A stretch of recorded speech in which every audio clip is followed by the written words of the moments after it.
Oh yeah, ay. When you need a hand and you don't know why, just know that I'll be there. When the road is long and you feel so tired.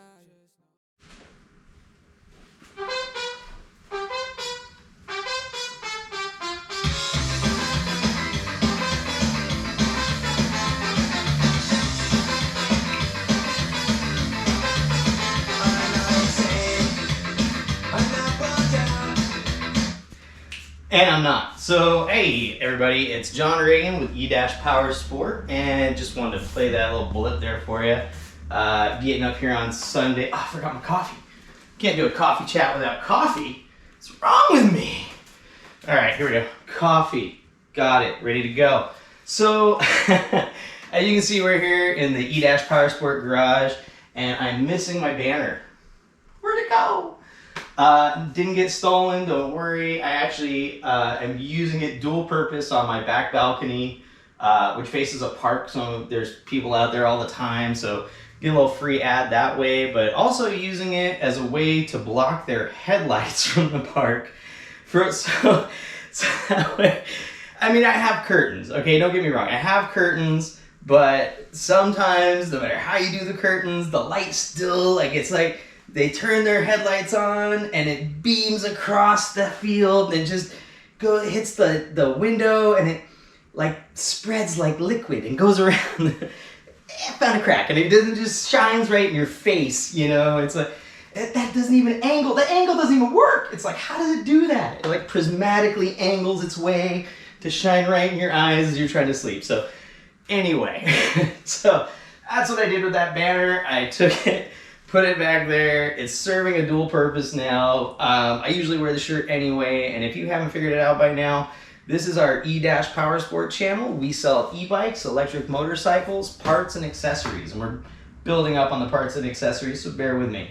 My stand. You can see here we have a customer's bike in the shop, in the garage today. This is one that we sold to a local here. The headlight didn't work when it came in. It was a long ship, took about 2.5 months over the holidays, 3 months over the holidays, and we finally got it in because of the holidays. And when we did, I noticed the lens was missing on this. I was like, huh, that's suspicious. Usually it has a lens there.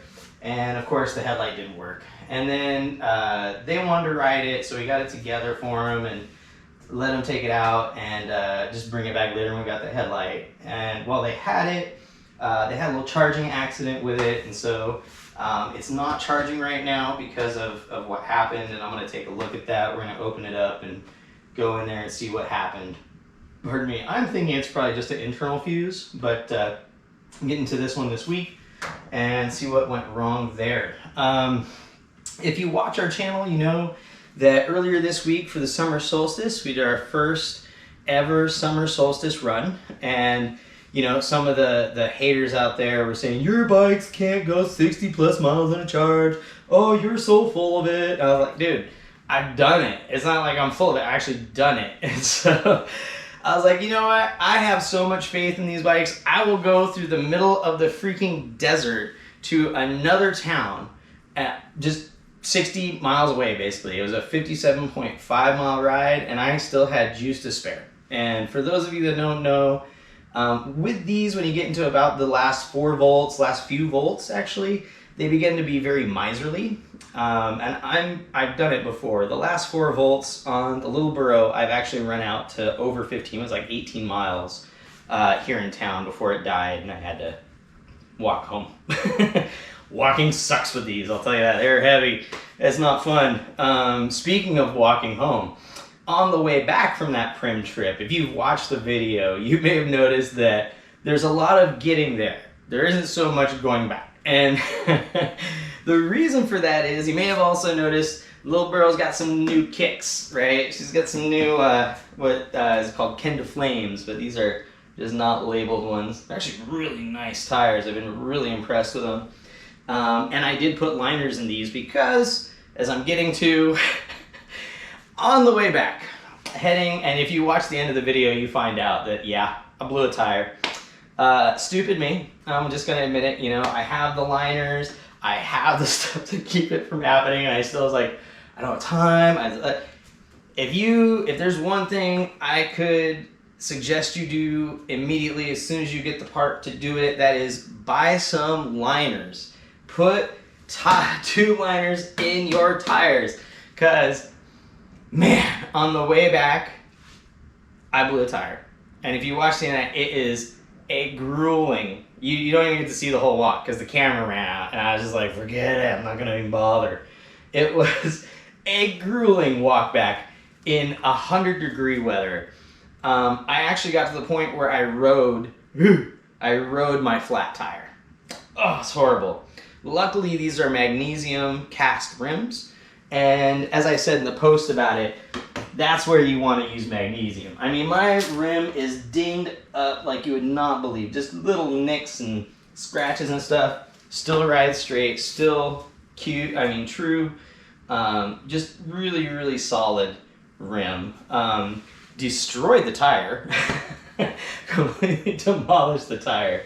But the good news was I was able to get that last 4 miles down the road that I needed to get to Gene to be able to change the tire and do what I needed to do. Unfortunately, when I got to Gene, there were no working air pumps. And as you know, if you watch the video, there's a little thing where I slide up the words, the moment you realize you forgot your air pump. Yeah, oh shit. That's exactly what it was. So I got to Gene, changed the tire out, tried to get just air in the tire, and nobody had a working air pump, so I ended up having to just call my wife and have her come pick me up, and yeah, it was crazy. But all in all, it was a good ride. Really exceeded my expectations on the charge, and really proved that a lot of it doesn't have anything to do really with, well, it does, but it doesn't have as much to do with the bike and the power and the setup. What it has to do with is your understanding of how these motors draw power, right? Which I'm actually going to do a separate video on this week about amps, all about amps, because amps are, in my opinion, the most underrated and under-tracked, we'll say, measured metric of battery and distance and things like that. So we'll get into that later. But yeah, just super impressed with the distance and stuff I got on this. And that's all throttle. All right, that was not like, as you can see, there's no chain. I have no chain on this bike. It's just all throttle, and I do that on purpose with this one because I treat it like a moped. But yeah, it's and I use the pedals just to do a cadence censoring. So if I feel like pedaling and not using the throttle, I use that just to control the go. So yeah, great bike. And putting these tires on, I have to say, super grippy. I've been really impressed. They're nice and solid. Road noise really low. No little nubbies on it. So when I took this out last few times since I fixed it up, we got the new tire, put the new tires and liners on it.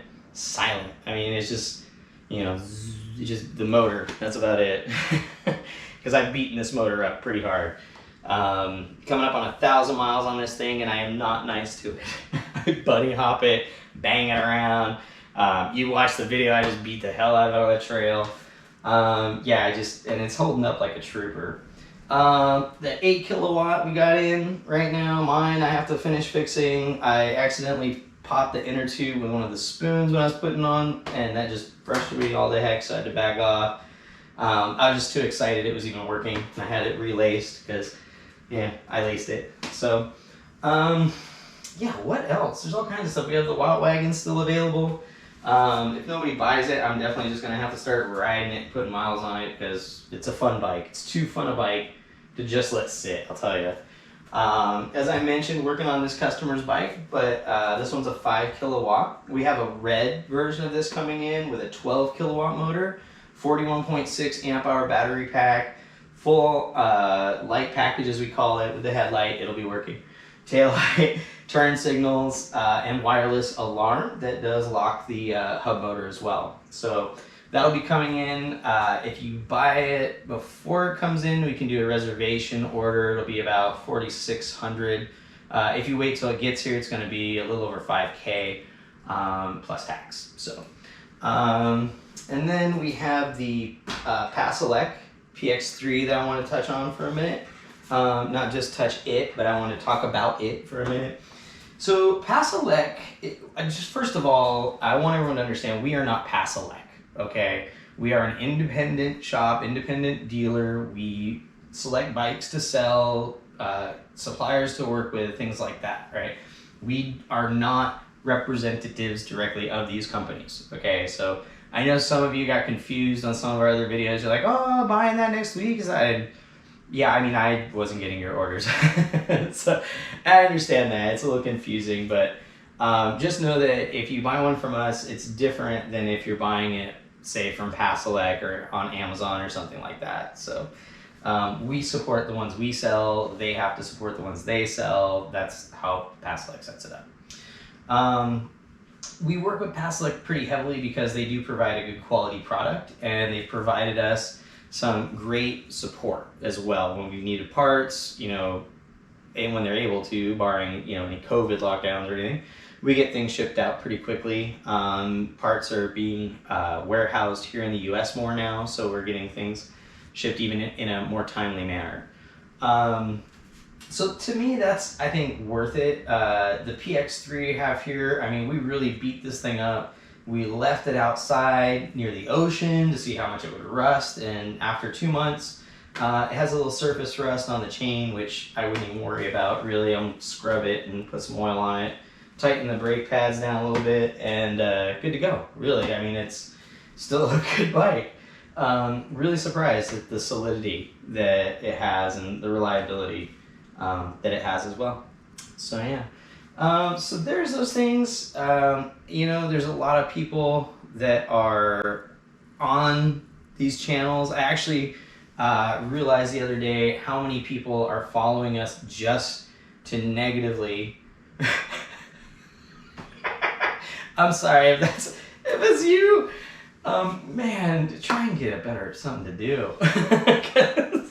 I'm sorry if you're following a channel or if you sign up for YouTube in a different account just so you can negatively comment on somebody's channel.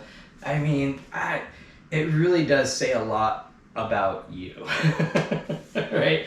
I'm here. I'm on camera. I'm not afraid, right? But yeah, I get it. It's so much easier to comment on things that people are doing and to express how it makes you feel, right? Your insecurities, but in a negative way, right? Whether it's appropriate, whether it's, you know, accurate or not is a whole other thing, and I get that. But, you know, all I'd ask is that when you comment on our videos, try to keep in mind the fact that these are e-bikes, okay?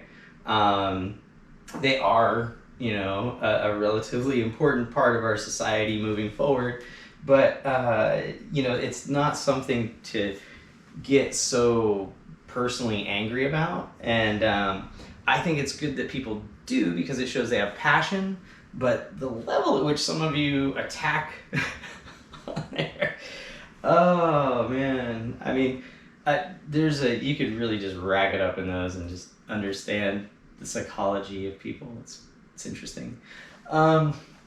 Beyond that though, just, you know, try and keep the comments respectful. Try to understand that the reason I'm doing this is to help people get access to these things in a way that makes it a safe purchase for them, so that you're not wondering, you know, is it coming from China? Am I gonna have to worry about getting my money back if something goes wrong? Those things are what we work to, you know, abate. We work to remove those concerns, and that's why we're here.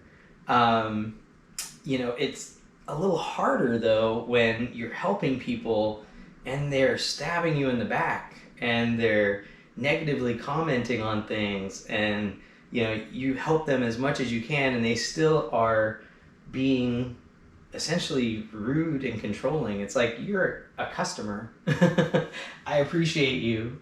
At the same time, I don't appreciate some of the actions that some people take.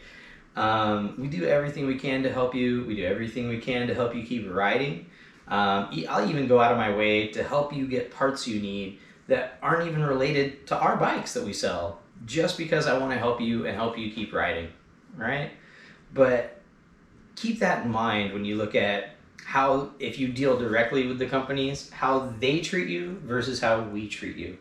Please, right? I've actually had some people comment on my YouTube channel that, you know, oh, Paselec is great, but there's no support. The bike's awesome, but you can't get help. It's like, well, that's why I'm here. I'm here to help you.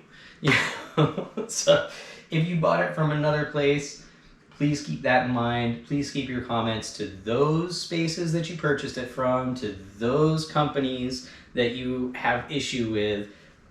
Please keep in mind that we here at E-Powersport are an independent dealer. And I'm sorry to go on with it so much, but it just in the last couple of weeks has become such a issue that, you know, we support people even if they're not our customer. We help them, right? I'm technically not allowed to give you warranty work. For warranty work, you have to go to the place you purchased it from. If you buy it from us, I can help you with that warranty work. It's that simple. Non-warranty work for e-bikes is $100 an hour. That's $25 an hour under the national average. And for some places around here in the Las Vegas Valley, that's $50 an hour or more under their rates. So, yeah, so as far as electric motorcycles and our e-enduros go, these are at the $160 an hour rate because they are quite a bit more difficult to work with. A lot of the stuff is a lot harder. It's more time consuming. I mean, even just putting a tire on this thing can take an hour. So it's something to think about, right? When you're purchasing too. But all that stuff's up. We do repairs.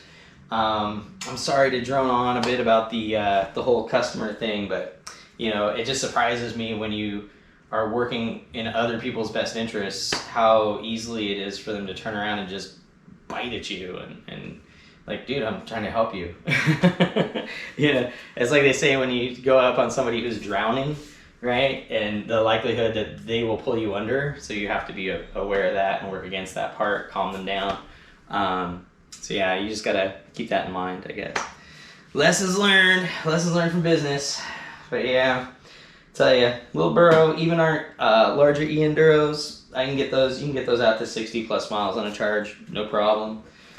Repairs, we do them. High-end bikes, we got them. Foldables, we can get them, and they're solid. And we have more, so get your orders in. And to those of you that have, we appreciate your support. Know that I'll be there. I'll be there. I'll be there. I'll be there. I'll be there.